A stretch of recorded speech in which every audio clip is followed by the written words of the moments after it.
নমস্কাৰ মৰদালে স্বাগতম জনাইছো আপোনালোকক মোৰ নতুন এটা ভিডিঅ' লৈ আশা ৰাখিছো আপোনালোকে সকলোৱে ভালে আছে কুশলে আছে মংগলে আছে আজি মই আপোনালোকলৈ লৈ আহিছো ৰাখি বন্ধাৰ নিয়ম বা ৰক্ষা বন্ধনৰ নিয়ম লগতে এই নিয়ম কেতিয়াৰ পৰা আৰম্ভ হৈছিল সেই বিষয়ে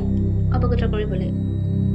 আমি প্ৰত্যেককে প্ৰতি বছৰে ৰাখি বন্ধাৰ নিয়ম বা ৰক্ষা বন্ধনৰ নিয়ম পালন কৰি আহিছো কিন্তু আপোনালোকে জানেনে পৃথিৱীৰ প্ৰথম কোনে কাক এই ৰাখি পিন্ধাইছিল এই বিষয়ে সম্পূৰ্ণ ক'বলৈ লোৱাৰ আগতে মই আপোনালোকৰ আগত পুনৰবাৰ জনাওঁ যে আপোনালোকে যদি মোৰ চেনেলটো এতিয়াও ছাবস্ক্ৰাইব কৰা নাই বা মোৰ চেনেলটোলৈ প্ৰথম আহিছে তেতিয়াহ'লে প্লিজ মোৰ চেনেলটো ছাবস্ক্ৰাইব কৰি দিব লগতে থকা নটিফিকেশ্যন বটনটো টিপি দিব আৰু অল কৰি দিব তেতিয়া মই দিয়া ভিডিঅ'বিলাক আপোনালোকে আপোনালোকৰ মোবাইল স্ক্ৰীনত দেখিবলৈ পাব এতিয়া আৰম্ভ কৰোঁ আহকচোন কেনেকৈ প্ৰথম ৰাখি বন্ধাৰ যি নিয়ম সেই নিয়ম আৰম্ভ হৈছিল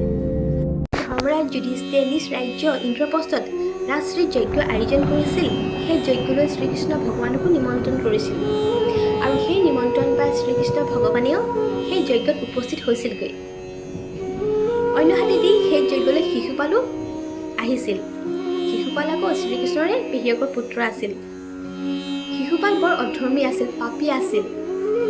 সি বহুত পাপ কাম কৰিছিল আৰু তাৰ পাপৰ সংখ্যা হৈছিল ৯৯টা বা ৯৯%। শিশুপালে শ্ৰীকৃষ্ণক একেবাৰে দেখিব নোৱাৰিছিল সকলো সময়তে শ্ৰীকৃষ্ণক অপমান কৰিছিল আৰু এনেকুৱা সুবিধা বিচাৰি ফুৰিছিল যিটো নেকি শ্ৰীকৃষ্ণক অপমান কৰিব পাৰে অন্যহাতেদি আকৌ শ্ৰীকৃষ্ণই সকলো জানিছিল সকলো বুজিছিল শ্ৰীকৃষ্ণই কৈছিল যে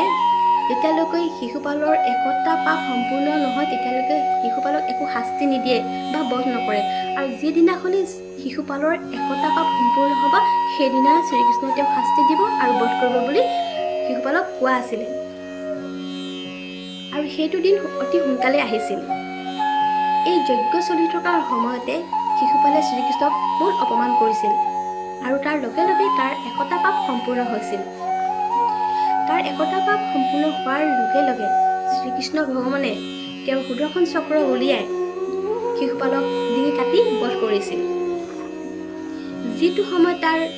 সেই সুদৰ্শন চক্ৰই ডিঙি কাটি বধ কৰিছিল সেইটো সময়ত শ্ৰীকৃষ্ণৰ হাতৰ আঙুলিটো অলপ কাটিছিল আৰু লগে লগে হাতৰ আঙুলিৰ পৰা তেজ ববলৈ ধৰিছিল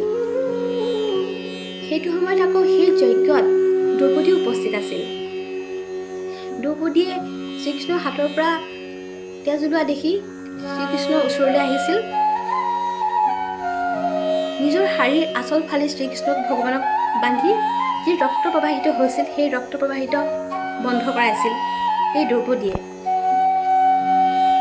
তেতিয়া শ্ৰীকৃষ্ণ ভগৱানেও এই উপকাৰৰ বাবে ঋণী হৈ ৰ'ব বুলি কৈছিল আৰু দ্ৰৌপদীৰ এডাল এডাল সূতাৰ ঋণ ভগৱানে শ্ৰীকৃষ্ণই ঘূৰাই দিব বুলিও দ্ৰৌপদীৰ আগত প্ৰতিশ্ৰুতি দিছিল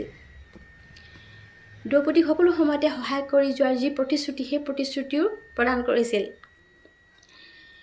যিটো দিনত এই ঘটনাটো ঘটিছিল সেইটো দিন আছিল শাওণ মাহৰ শুক্ল পক্ষ পূৰ্ণিমা আছিল আৰু সেই দিনাৰ পৰাই এই ৰক্ষা বন্ধন বা ৰাখি বন্ধনৰ যি নিয়ম সেই নিয়ম আৰম্ভ হৈছিল আৰু আমি প্ৰতি বছৰে সেই নিয়ম পালন কৰি আহিছোঁ ৰাখি বন্ধন বা ৰক্ষা বন্ধনৰ অৰ্থ এইটোৱে যে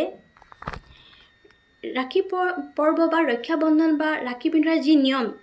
এনেকুৱা এটা বন্ধন বা এনেকুৱা এটা নিয়ম যি এগৰাকী ভাতৃ ভগ্নীৰ মৰম বিশ্বাস আস্থা ভালপোৱা আৰু নিজ ভাতৃৰ ওপৰত অগাধ বিশ্বাস যে সেই ভাতৃয়ে সকলো সময়তে ৰক্ষা কৰি যোৱাৰ যি প্ৰতিশ্ৰুতি সেই প্ৰতিশ্ৰুতি সকলো ভাতৃয়ে যেন সদায় বহন কৰি আহিছে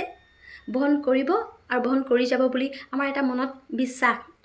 সেইবাবে আমি প্ৰতি বছৰে নিজ ভাতৃক ৰাখি পিন্ধোৱাৰ যি নিয়ম সেই ৰাখি পিন্ধোৱাৰ নিয়ম পৰস্পৰে আমি পালন কৰি আহিছোঁ আমি সকলোৱে প্ৰতি বছৰে এই নিয়ম সুচাৰুৰূপে ভালধৰণে পালন কৰি আহিছোঁ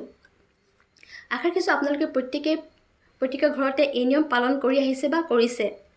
আৰু এই নিয়মৰ লগতে আপোনালোকক যেন এই নিয়মৰ দ্বাৰা হওক বা অন্যফালেদি হওক আপোনালোকৰ যেন জীৱনটো সুখ আনন্দময় সুখৰ হৈ পৰক ভাতৃ ভগ্নীৰ মৰম সদায় অটুট ৰাখক